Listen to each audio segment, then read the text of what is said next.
There's a quiet kind of exhaustion that most people never talk about. It doesn't arrive after a long day of effort or a difficult week of challenges. It shows up even when life feels calm on the surface, even when nothing has gone visibly wrong.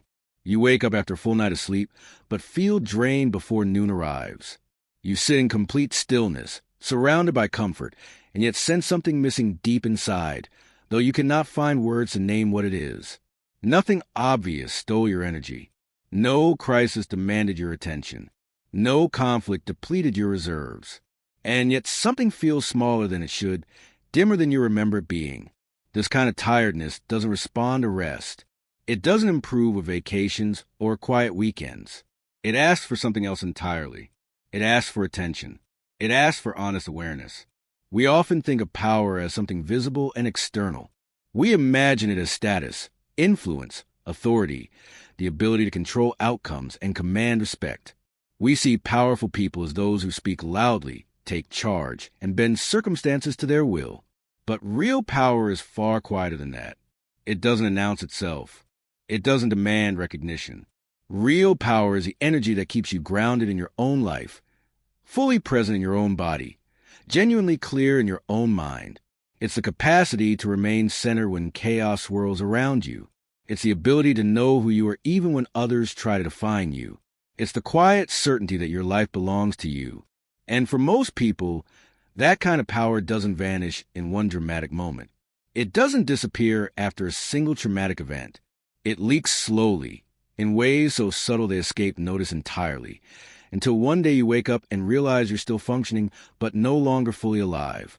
You're moving through your days, but not truly inhabiting them. You're surviving, but not thriving. Today isn't about fixing what's broken inside you. It isn't about becoming someone different or forcing yourself into a new shape. It's about something far simpler and far more profound. It's about noticing where that quiet leak happens in your own life. Because the moment you see it clearly, without judgment and without resistance, it begins to lose its hold on you. Awareness itself becomes the intervention. Clarity becomes the cure. Most people assume power disappears during obvious and dramatic moments.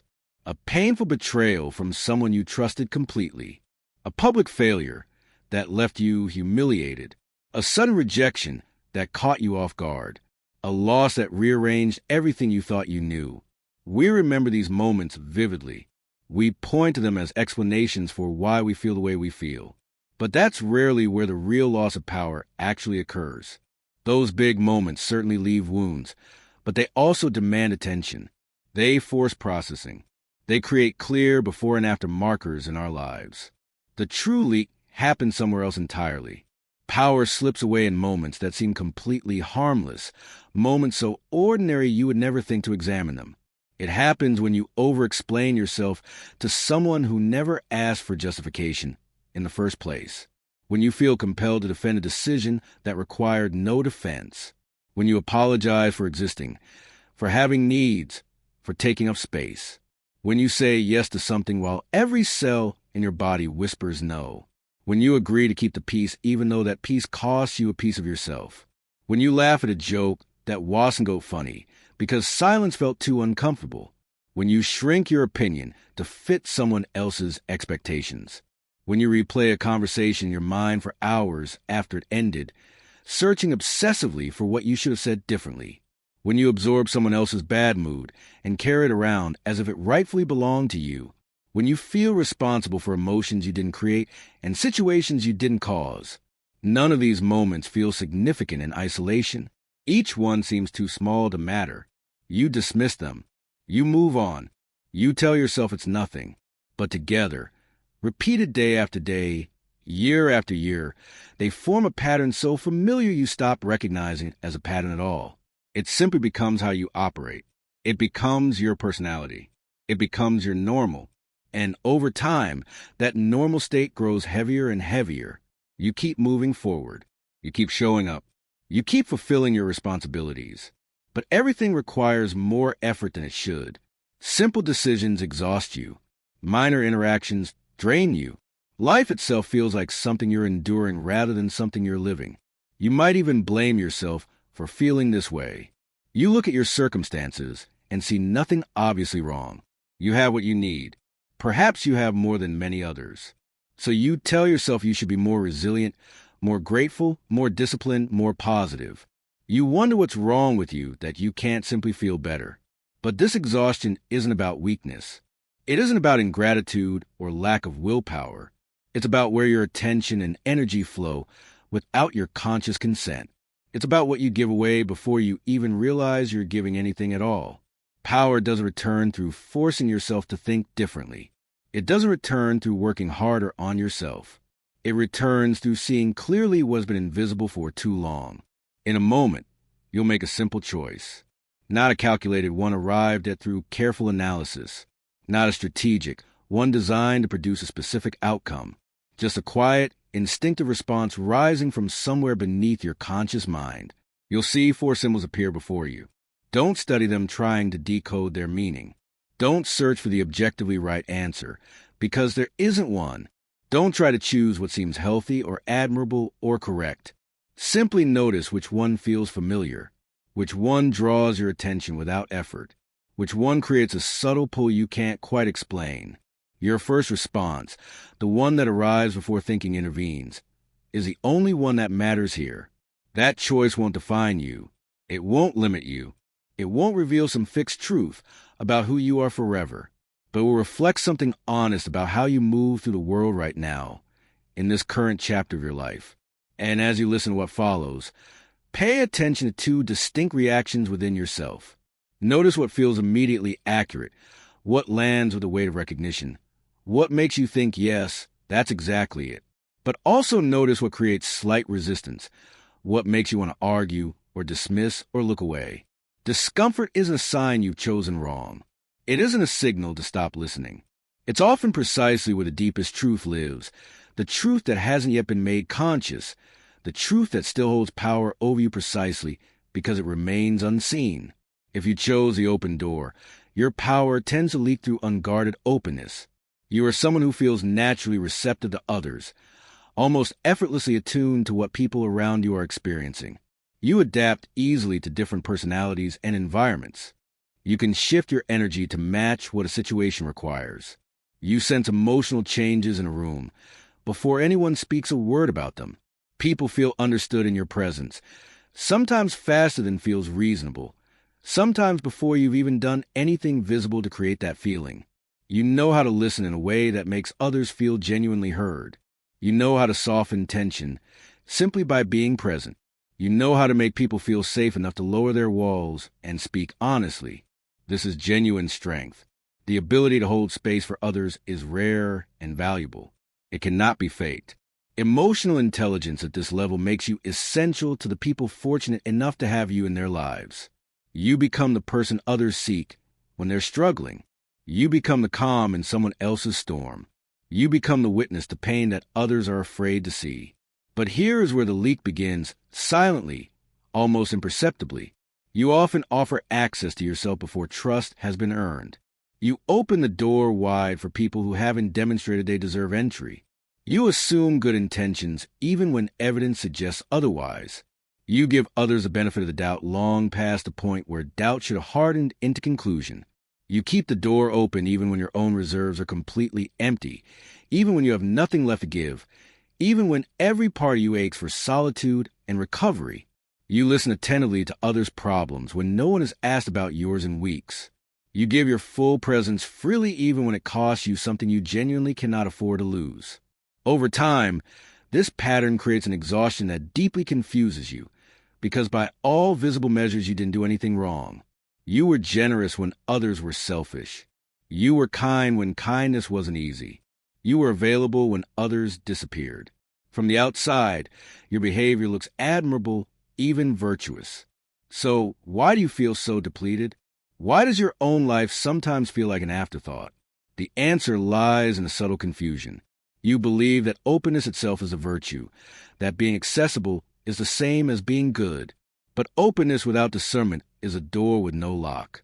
And a door with no lock isn't welcoming. It's unprotected.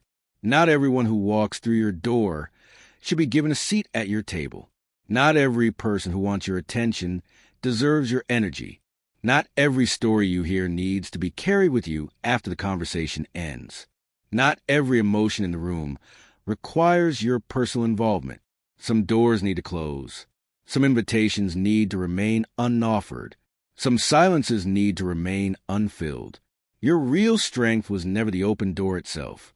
It was never your infinite availability. Your real strength is the wisdom to pause before opening it, the power to choose who enters and how long they stay. Power returns when openness becomes intentional rather than automatic, when access becomes something earned rather than something assumed. If you chose a cracked mirror, your power tends to leak through relentless self-examination. You are deeply thoughtful in a world that often rewards thoughtlessness. You consider your actions carefully. You weigh your words before speaking them. You measure your impact on others and adjust when you sense you've caused harm. You don't move through life carelessly or unaware. Growth genuinely matters to you, not as an abstract concept, but as a daily practice. You revisit conversations not primarily out of insecurity, but out of a sincere desire to understand yourself more clearly, to extract meaning, to become better. This kind of self-awareness is valuable beyond measure. It's the foundation of wisdom. It allows you to learn from experience rather than simply passing through it. It gives you the capacity for genuine change, the ability to recognize your patterns and consciously evolve beyond them. Most people go their entire lives without developing this level of inner attention, but reflection carries a shadow that is easy to miss. At some point, honest curiosity about yourself transforms into quiet interrogation. The questions shift. Instead of asking what you might learn from an experience, you begin asking what you did wrong. Instead of wondering how you might grow, you start cataloging your failures and shortcomings. Instead of letting moments pass naturally once their lessons have been absorbed, you hold them under harsh and unforgiving light, examining them from every angle, searching for flaws you might have missed, evidence of inadequacy you might have overlooked. You convince yourself this is self-improvement. You tell yourself that rigorous self-examination is a path to becoming better. But notice how it actually feels. It rarely feels like progress. It feels like weight. It feels like carrying something that should have been set down long ago. The energy you spend reviewing the past is energy you don't have for the present. The attention you give to old mistakes is attention stolen from current possibilities. Self-criticism is masterful at disguising itself as responsibility and accountability. It wears the mask of conscientiousness. It presents itself as proof that you take things seriously. But underneath that mask, it's quietly consuming your energy and keeping you mentally tethered to moments that have already ended and cannot be changed. You remain in the past, relitigating conversations that are over, revising actions that are complete, judging a version of yourself that no longer exists. The mirror cracks not because you're fundamentally flawed, but because you stare too long without compassion. You examine without gentleness. You evaluate without mercy. Power returns when reflection softens into genuine curiosity rather than endless evaluation. When you can look at yourself with the same understanding you would offer a good friend. When self-awareness becomes an act of kindness rather than an act of prosecution. If you chose a heavy backpack, your power tends to leak through invisible over-responsibility. You are reliable in ways that most people take completely for granted. When something needs handling, you step forward without waiting to be asked. When others hesitate or withdraw, or pretend not to notice what needs doing, you carry on. People trust you because you follow through without complaint, without drama, without requiring praise or recognition. You don't collapse under pressure. You don't make excuses. You adapt to circumstances and endure difficulties that would stop others in their tracks. This resilience is real strength. It makes you someone people depend on. But your reliability comes with an invisible cost. It makes you easy to overlook. It makes your effort seem effortless. It makes others forget that you, too, might have limits. Over time, a subtle shift occurs. You begin absorbing weight that was never officially assigned to you and was never yours to carry. Other people's stress becomes your problem to solve. Other people's unspoken expectations become obligations you feel bound to fulfill. Other people's emotions, the ones they themselves refuse to acknowledge or process, somehow end up in your care. You take all of this on quietly. You don't complain. You don't ask for recognition or relief. You tell yourself this is simply how life works, that someone has to be responsible, that it might as well be you since you can handle it. But something inside grows heavier each passing day. The backpack gains weight in increments too small to notice individually, but impossible to ignore cumulatively. A dangerous confusion begins to take root. You start equating usefulness with worth. You feel valuable when you're needed and invisible when you're exhausted. Your identity becomes tangled with what you carry. The thought of setting down the weight triggers guilt, as if rest were selfishness, as if your needs were less legitimate than everyone else's. The backpack grows heavier not because life is fundamentally unfair, but because you rarely give yourself permission to set it down. You haven't learned that rest doesn't require justification. You haven't accepted that sometimes the most powerful thing you can do is stop carrying what doesn't belong to you. Power returns when responsibility becomes something you consciously choose rather than unconsciously assume. When you can distinguish between what is truly yours to carry and what you've simply picked up because no one else would. When rest no longer requires permission or apology. When caring for yourself becomes as natural and as necessary as caring for others. If you chose a locked chest, your power tends to leak through emotional containment. You value composure. You've learned to stay steady when others around you unravel. You don't spill your inner world carelessly or make your struggles visible for everyone to witness. You handle difficulties privately, internally, without burdening others with what you're going through. People often see you as strong precisely because your emotions stay hidden, because you seem unshakable, because you never fall apart publicly. This self-possession is real strength. The ability to regulate yourself under pressure is genuinely valuable and increasingly rare in a world that often rewards emotional reactivity. You provide stability for those around you. You're the rock others lean on. You maintain clarity when confusion would be understandable. But emotion that goes unexpressed doesn't simply vanish because you've contained it. It doesn't dissolve because you refuse to show it. It settles somewhere inside you, like sediment at the bottom of a still lake. Over time, it accumulates. It becomes tension held chronically in your body, showing up as headaches, tight shoulders, a jaw that clenches without your awareness.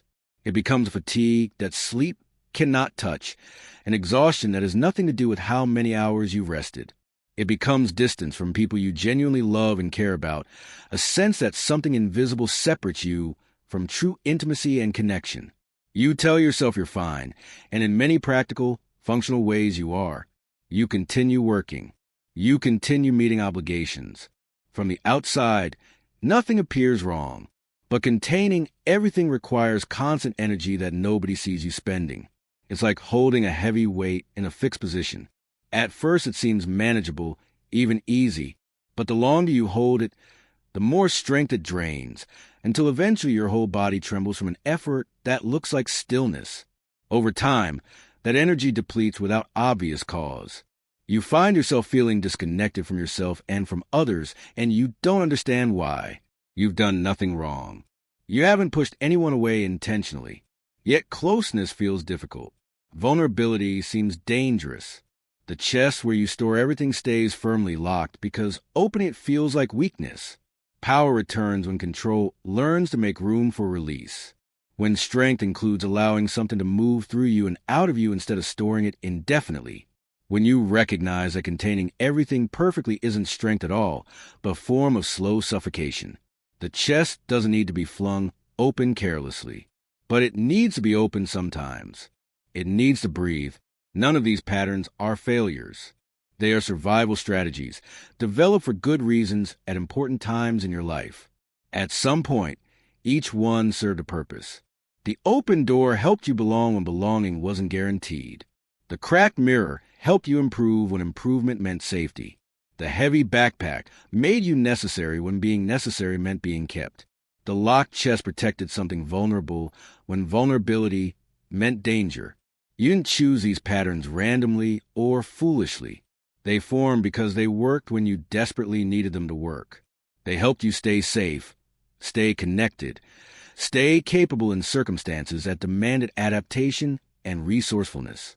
The leak isn't evidence of something broken inside you. It's feedback. It's information.